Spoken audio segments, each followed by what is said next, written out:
Halo, assalamualaikum. Perkenalkan, nama saya Cika Putri Maharani dari kelas 10 RPL 5. Jadi pada video kali ini saya akan membahas tentang PKI Madiun.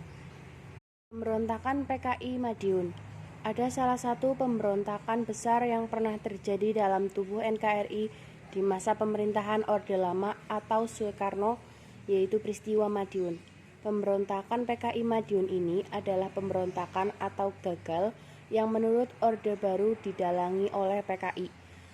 Terjadi di Jawa Timur pada bulan September sampai Desember tahun 1948. Ada sejumlah pihak yang merasa kalau tuduhan bahwa PKI yaitu dalam peristiwa ini sebetulnya rekayasa pemerintah Orde Baru atau dan sebagainya pelaku Orde Lama. Pasalnya sampai era Orde Lama usai, peristiwa ini dinamakan peristiwa Madiun atau Madiun Uprising dan tidak pernah disebut sebagai pemberontak Partai Komunis Indonesia atau PKI. Baru pada era Orde Baru, peristiwa ini dimulai dinamakan pemberontakan PKI. Latar belakang, ada banyak sekali partai yang bermunculan setelah adanya proklamasi gerakan kemerdekaan. Partai tersebut dibentuk dan punya kader sendiri, baik itu dari golongan sosialis ataupun partai yang berasal dari golongan kiri. Sedangkan titik awal mulanya terbentuk Partai Komunis Indonesia atau PKI, yaitu karena adanya penandatanganan dan pengesahan perjanjian Renville, di mana negara Indonesia sangat tidak diuntungkan dengan adanya perjanjian Renville tersebut.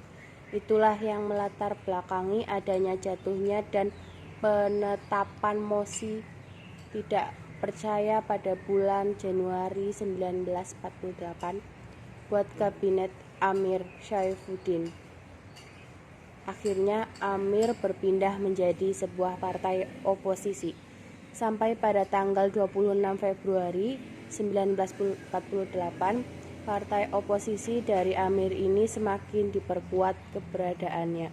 Bahkan ada banyak kelompok kiri yang tergabung di dalamnya beserta penggabungan dengan Partai Sosialis Indonesia atau PSI dan Pemuda Sosialis Indonesia atau Pesindo, sedangkan dari kelompok kiri sendiri berasal dari Patuk, Jawa Tengah, yang terdiri dari golongan pasukan militer dan masyarakat sipil yang dinamakan kelompok diskusi Patuk.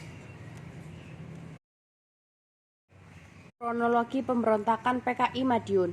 Pemberontakan komunis terhadap pemerintahan Soekarno-Hatta Indonesia ini berasal dari Madiun, Jawa Timur pada bulan September 1948. Partai Komunis Indonesia atau PKI sudah dinyatakan ilegal oleh Belanda setelah pemberontakannya pada tahun 1926. Secara resmi didirikannya kembali pada tanggal 21 Oktober 1945 saat Indonesia merdeka yang diproklamasikan setelah Perang Dunia II. Komunis melanjutkan kegiatan politik dan beberapa pemimpin mereka memegang posisi tinggi di pemerintahan Republik yang baru. Kemudian, pada bulan Januari 1948, pemerintah sayap kiri digantikan oleh satu yang dipimpin oleh Muhammad Hatta. Pemerintah Hatta berencana buat mendemobilisasikan unit-unit gerilya tersebut di bawah kendali komunis. Komunis memegang program itu, PKI mempropagandakan pembentukan Front Nasional Komunis dan menyarankan unit-unit bersenjata buat menantang demobilisasi. PKI juga mengkritik konsesi pemerintah Republik pada Belanda dalam perjanjian Renville pada tanggal 17 Januari 1948.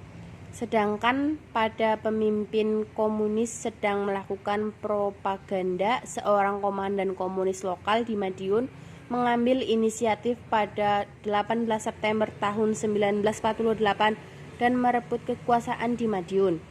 Para pemimpin komunis yang terkejut terperangkap oleh propaganda mereka sendiri dan gak punya inisiatif selain mendukung pemberontakan.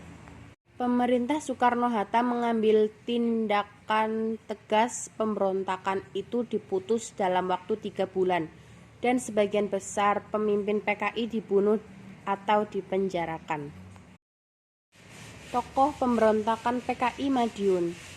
1. Dipa Nusantara Aidit atau DN Aidit. Yang kedua, Muso. Yang ketiga, Tan Malaka. Yang keempat, M.H. Lukman. Yang kelima, Heng Snivionet. Yang keenam, Marco Kartodikromo. Yang ketujuh, Xiao Gyokjan. Tujuan pemberontakan PKI Madiun. 1. Mengganti dasar negara. 2. Membentuk negara Republik Soviet Indonesia. 3. Mempengaruhi petani dan buruh. 4. Melakukan kekejaman. Dan 5. Menghimpun banyak massa. Akhir dari pemberontakan PKI Madiun. Walau aksi kekejaman dan pemberontakan itu sudah berlangsung serta bisa melukai banyak rakyat dan aparat yang menentang mereka, apalagi setelah pemimpin mereka dikalahkan dan mereka akhirnya tidak lagi mampu berkutik dan menyatakan kalah atas apa yang sudah mereka mulai sebelumnya. Pemberontakan PKI Madiun itu akhirnya bisa diredam oleh pemerintahan Indonesia dengan cara membentuk dan mengirimkan sebuah unit khusus atau divisi Siliwangi. Divisi Siliwangi memang sengaja dibentuk untuk memberantas ketua dan semua anggota PKI Madiun. Lalu divisi Siliwangi tersebut mengalami keberhasilan terbesar dengan meninggalnya Muso sang pemimpin PKI Madiun. Ada banyak sekali dampak kekerasan dan kekejaman PKI yang membekas sampai saat ini. Bahkan anak cucu dan keponakan mereka tetap mendapat imbasnya, karena dicap sebagai pembunuh dan pengkhianat oleh beragam oknum dan masyarakat sekitar.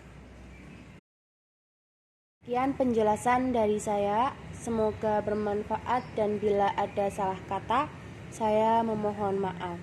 Wassalamualaikum warahmatullahi wabarakatuh.